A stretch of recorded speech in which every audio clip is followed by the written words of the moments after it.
Back here at Pearl Harbor, some pit work being done on the computers and applications. Dr. Ken Muscatel's boat doing well so far. They want to keep it in top shape. Out on the course, the competitors for Heat 2A are warming up. Here's the lineup. Nate Brown on the inside. This is the inverted start. The outside lane has Pico, and in lane 3, Budweiser, which could clinch the O'Doul's High Points Championship with a win in this heat. In a roller coaster season, what might be the high point for the owner? The high point of me for the year would be that Dave is okay, going to drive next year, and we're going to win a world championship. Bernie, of course, talking about Dave Vilwalk, who's here working with the team, and we are heading for the green flag. Pico sets the pace. There's the start. The interesting part about this particular heat is Pico was the pace boat. They set the pace for the start, but we've got Mark Webber could clinch the title in this heat by running first, or he could run safely in a good second place position. What's he going to do? From the Labatt Eye in the Sky, we see that so far what he's going to do is run out to a lead, and Truck Gear on the inside is not likely to hold him off. I would think Budweiser, a much faster boat. The race should be to the outside here.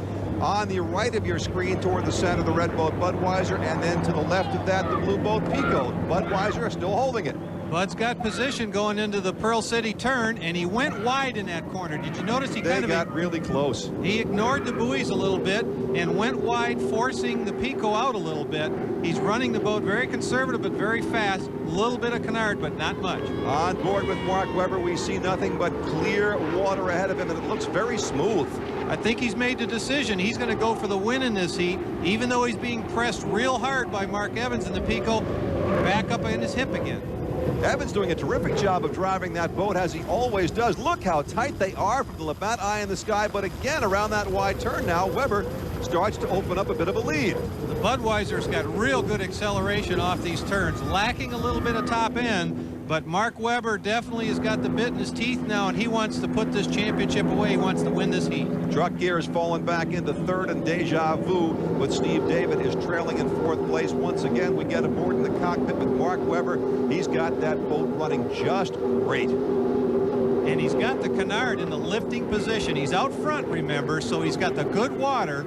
He's reading the water, and he's making that boat run as free as it possibly can. That's also easier on the boat. It accelerates faster off the turn then. And remember, Mark only took over driving this boat halfway through the season after the injury to Dave Vilwalk. Still getting somewhat used to it. Finally got his first win in Las Vegas last time out. He's showing a lot of maturity for a rookie driver, and Bernie Little is loving every second of it. Not hard to read what Bernie's feeling usually.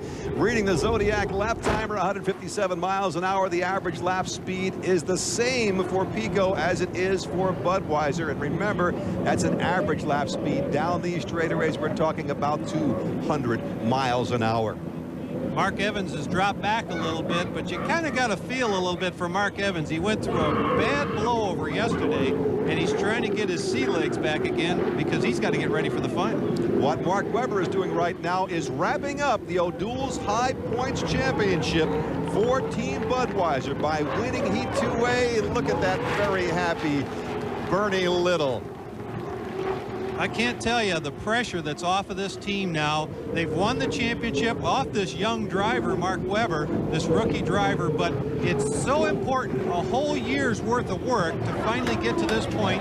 And he could have took it easy and ran a second and then a third in the next heat, but no, he went for it and won this heat and won the championship. They're congratulating the crew chief, Ronnie Brown, one of the team members there, Lauren Sawyer, and there's Dave Vilwalk with his back to us, joining the team hug. Tom, you ought to know, you've been a champion for Team Budweiser. I'll tell you what, this is what it's all about. Winning that national championship. Anheuser-Busch really puts a lot into that title, and I know Bernie Little does too. Champions, Doc. Mark, you had to be patient today, but, you know, the national championship, that's what it's all about. I'll tell you, this doesn't have anything to do with Mark Webber or any driver of this boat. It has to do with his crew. They haven't slept in probably about 37 hours right now, and they never gave up. And to win a championship, you got to take one hit at a time, and I kept telling them. And last night proved it. We're with the best team, and we're #1. Well, they're wide awake right now, and I'll tell you what, that victory sure perked them up for the rest of the day, but the main thing is you could have took it easy, and you didn't. You went for the win. Yeah, I wanted to clinch it. I want to go play now. I don't want to talk about points. I want to go play. Well, there's still the driver's title and the title here at Hydrofest to be decided. That's coming up. Stay with us. Back here at Pearl Harbor, so much going on. The festivities on Ford Island benefit the Navy's Morale, Welfare, and Recreation Department. Right now, the boats are out on the water for Heat 2B, and while they get warmed up, we'll go to the pits with an owner who can't wait to rip the 2 off the U12. Bernie, 17's got to be your new lucky number because this is number 17. Yeah, it is, Tom, and it didn't come without everything that comes with it. You don't get a world championship easily. As you know, we've had somebody up some tied up downside of us or over us or under us. We've had a heck of a year. And but Dave Vilwalk started us off with those 4 victories, which really helped us. And then being able to, your recommendation and several other people's recommendation to hire Mark Webber was the greatest thing we did. And he just did an outstanding job. You got to be proud of both of your drivers. Oh, I sure as hell am. And I probably will have to build 2 boats for next year because I can't let them go. They're both too good.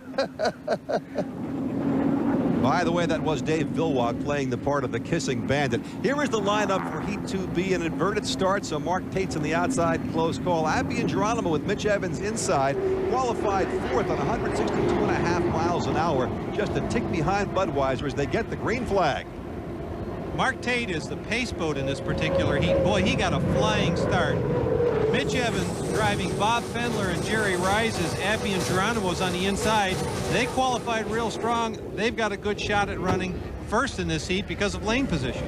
However, Mark Tate has an opportunity to gain 100 points over Mark Evans in the driver's standings here because Evans finished 2nd in Heat 2A. If Tate can finish 1st, he gets 400 and jumps another 100. Every point is very crucial now in that race, particularly now with the team championship sewed up by Bud.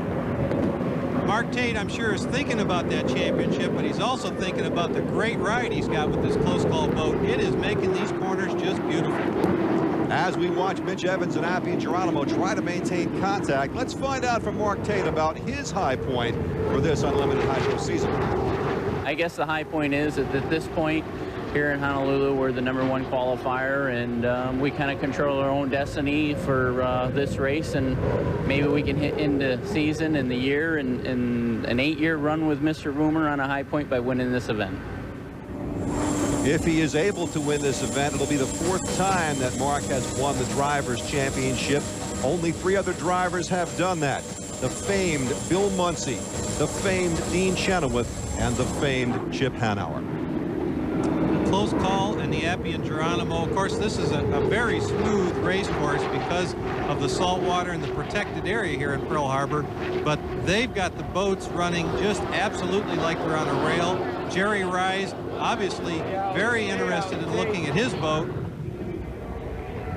And his boat is doing 157 miles an hour for that last lap on the Zodiac lap timer. Not quite fast enough. We noticed a moment ago, close call at 158. But Mark Tate's got this one sewed up, it would appear.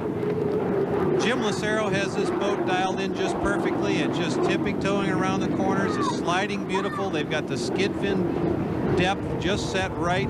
Better than the other teams because they're getting through the corners faster. It's got the team another checkered flag. 2nd place for Mitch Evans and Appy and Geronimo. And looking out on the shore, that's the retired Pearl Harbor commander, Captain Craig Kennedy. 3rd place, computers and applications with Ken Muscatel. We checked the points on the Fruit of the Loom results, and Muscatel is piling up the points with only 3 boats in the heat and running strong. How do you keep up with who's got how many points, who's in, who's out, who's winning, who's trailing? Well, check out the website, www.uhra.com. Now let's go down to the dock. Another heat win here in Hawaii for the close call racing team and a good run with the Appy and Geronimo.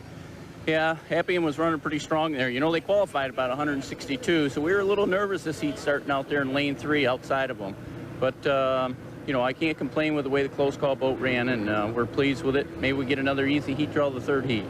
Well, another 400 points, and that helps you in the driver standings, too, for the driver champion still very much alive.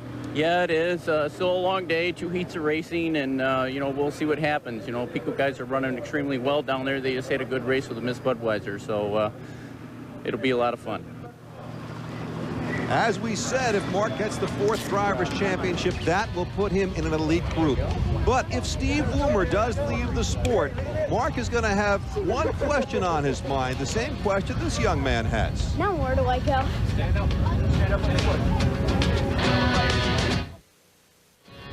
Welcome back to Pearl Harbor. The boat's on the water, warming up for Heat 3A. Check the starting lineup. We find Pico American Dream on the inside. Jim Harvey's Deja Vu is in lane 3. Steve David is the driver. This boat's been backed by 6 different sponsors this season, and Jim Harvey talked to us about the boat's finish. The high point of our season has been the amount of success that we've had for the little bit we've had to work with. We're 5th nationally. We've made every race, a couple finals we didn't complete, but we've been in there and we've been competing, and the boat's been competitive the last few races, and we're, I believe, close to a national sponsor. So hopefully next year the color may change, and change is good.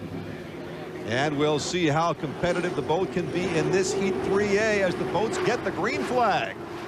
Well, at least in this heat, Mark Evans is way on the inside and Nate Brown is on the outside. These guys have been polar attracted to each other all year long. And Nate, being the pace boat, has to stay way on the outside, which is good news for Mark. As we look from the Labatt eye in the sky, Mark running out to a big lead, and Nate's trying to close the ground on the outside, but not likely to do it. Truck gear just doesn't have the oomph that the Pico has. These two boats collided during warm-ups at the Gold Cup in Detroit. A couple weeks later, nearly collided in warm-ups at Evansville. And then in Norfolk, they bumped. Then they came here, and Nate Brown, as you'll recall, was penalized for pushing Mark Evans into the buoys in an earlier heat.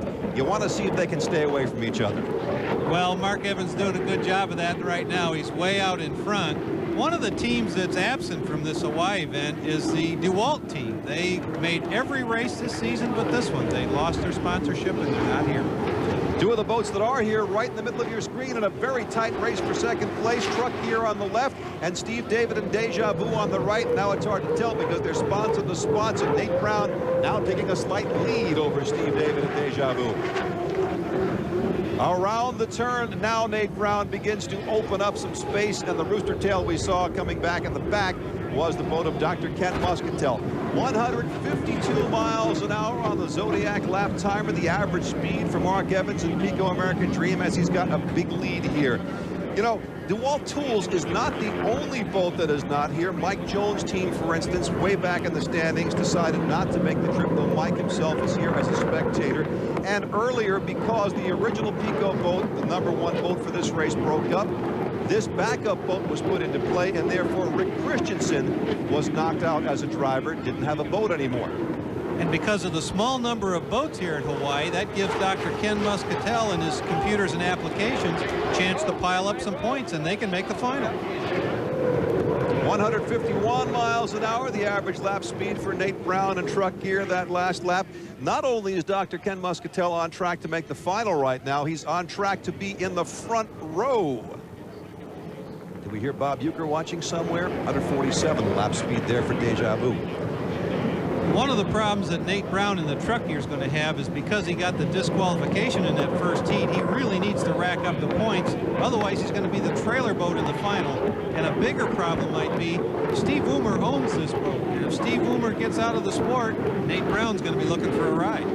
Along with Mark Tate, of course, the driver of the close call. Here is your winner of Heat 3A, Mark Evans and Pico American Dream. And that, for the moment anyhow, puts him back ahead of Mark Tate in the driver's standings for the year, much to the pleasure of the team in the Pico pits on the shore. And there is Dr. Ken Muscatel finishing up this heat, and again picking up some valuable points. We take a look at the critical room results and see cumulatively Ken Muscatel second in this group, and that's certainly going to put him in the front row for the final. Down to the dock. Mark, you got a great rooting section here for sure, but does a heat win like that build your confidence going into the final after what you've been through this week? Oh, yeah, for what we've been through this week, it sure helps. You know, we had a good draw on this whole deal, so ended up working out real good, got us some points for my championship, but it sets us up a little bit better for the final for lane choice. Well, it's going to be a barn burner in the final, no doubt. I know, I'm ready for it now. Thank you, guys. With all due respect to the owner and the crew who work their heads off, Mark Evans is a one-man entertainment complex. And speaking of entertainment, look at these girls in a patriotic display, part of the ceremonies here at Pearl Harbor for this big event.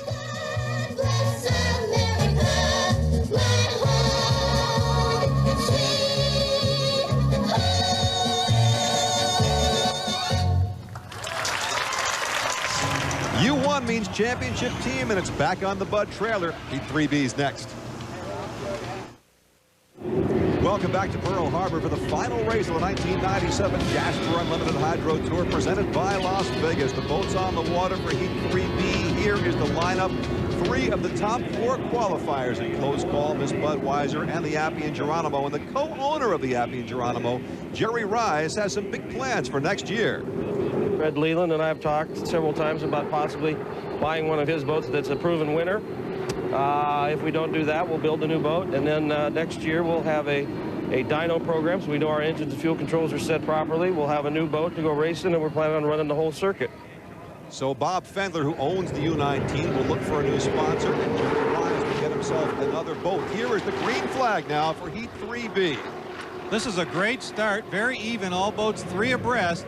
And a good chance for the Budweiser to use this heat as a yardstick to see whether or not he can beat the close call, because so far no one has.